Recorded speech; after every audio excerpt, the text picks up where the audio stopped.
I wrote them out because the subject is important, and I wanted to make sure that I made a full accounting to you of my feelings and my thoughts about what's going on. I've been the CEO at Washington Hospital for the last 15 years. Washington is a healthcare district with a publicly elected board of directors. We have the second busiest emergency room in Alameda County by a considerable margin. Last year, our hospital, in 2008 fiscal year, did $9.9 million in straight charity care.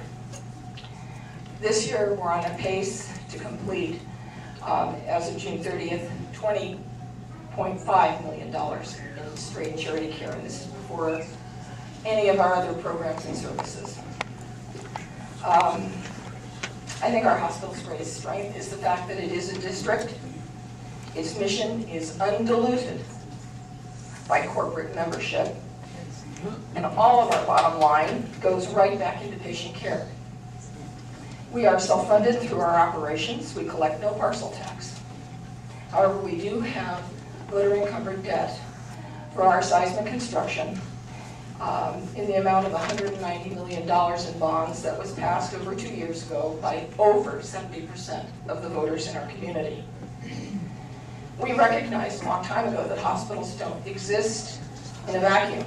Our board has been moved on many occasions to work collaboratively, providing seed money for the Illinois College School of Nursing over 30 years ago. We gave them the money to start that school. More recently, we've made grants to local agencies. Tri-City Clinics, which is a big charitable clinic in our district, was maybe 2 or 3 months away from not being able to make payroll.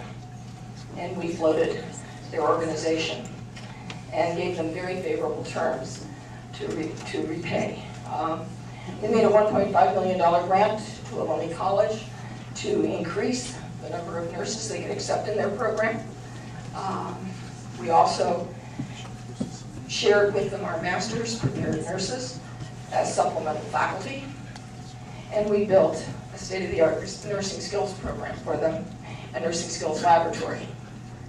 More recently, we made a $1.5 million grant to our neighbor, St. Rose, enabling them to retire debt to their former mother house, which was a precondition to accessing state financing for seismic retrofitting.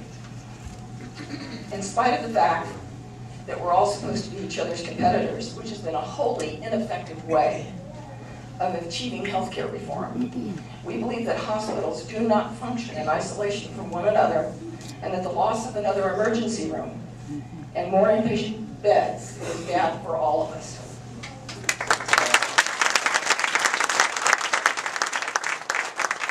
I think all the clinical reasons that you could imagine for not closing this hospital are self-evident. I want to talk about some other aspects of this that may be perhaps less appreciated. Of course, access to care is the #1 consideration. But think about this. Patients are not the only ones who go to the emergency room. Our police and fire departments utilize them daily. And when they do not have an emergency room in their area, in their own community to access, they have to leave town, so to speak. And when they do, they are essentially offline and unavailable to their community. There are other emergency rooms nearby, but these police and firemen, the paramedics, will have to wait in line to get services that formerly were readily available to them at their own hospital. That's the hidden cost of closing this hospital. There are many others. In every city's disaster plan, hospitals play a central role in the community's response, and the entire population depends on this. The 140th anniversary of the last movement of the Hayward Fault is celebrated this very year. Does the city of Hayward and the city of Oakland have San Leandro written into their disaster plans? Who do you think they will take care of first in a county-wide disaster? Who coordinates with the County Department of Public Health on behalf of San Leandro in the event of a pandemic after your hospital is closed? There are great benefits to be gained by local accountability. Disaster planning is just one of them. Every 2 or 3 years, Washington Hospital participates in what's called a community needs assessment with the Hospital Council of Northern California. And we receive mortality and morbidity data for our service area. And armed with that data, we tailor our strategic plans to meet the needs of the residents of our district. The citizens of San Leandro deserve no less. If San Leandro Hospital is anything like St. Rose or Washington, it plays a key role as a training site for the myriad of licensed healthcare professionals who will have one less training site available to them in this county if this hospital closes. Community education is typically provided in hospitals free of charge. This resource would vanish with hospital closure.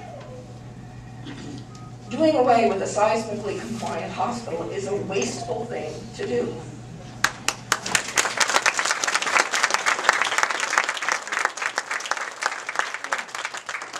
In January of 2009, the American Hospital Association released a study of the economic contributions of hospitals using the most recent expenditure data that I could find for San Leandro Hospital and the formula that was deployed by the American Hospital Association for their report.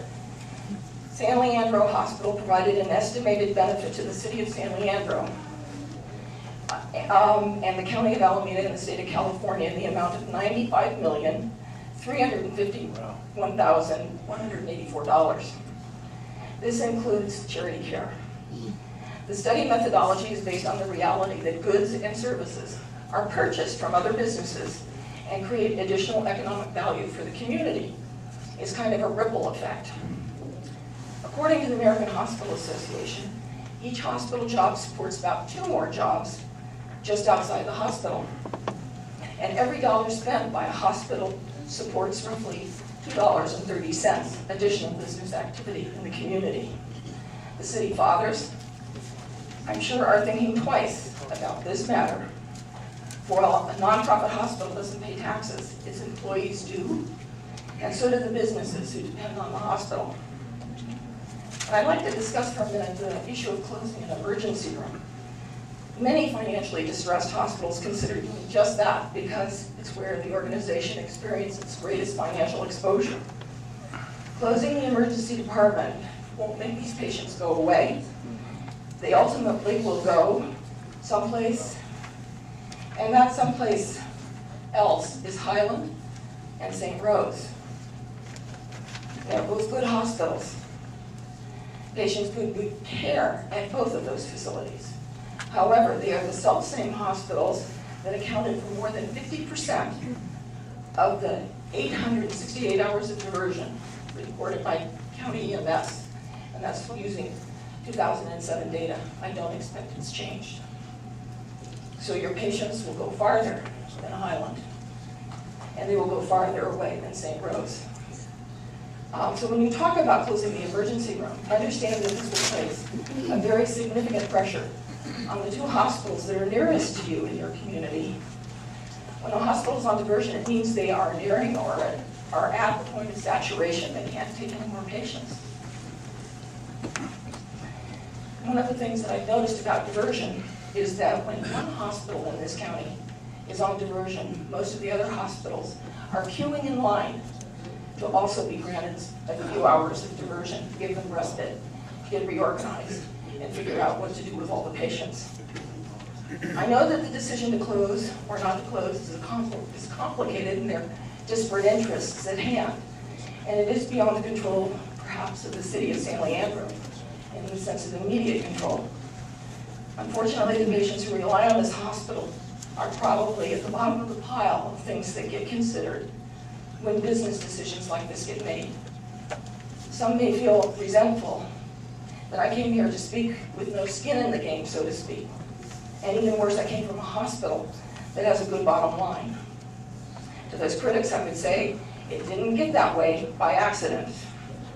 And there are a lot of talented and dedicated people in Washington Township have helped this hospital achieve its status that it holds today. I came because Senator Corbett asked me to come. And because my board of directors and I feel very strongly that community hospitals need to be preserved and supported, Loss of one diminishes us all. Thank you.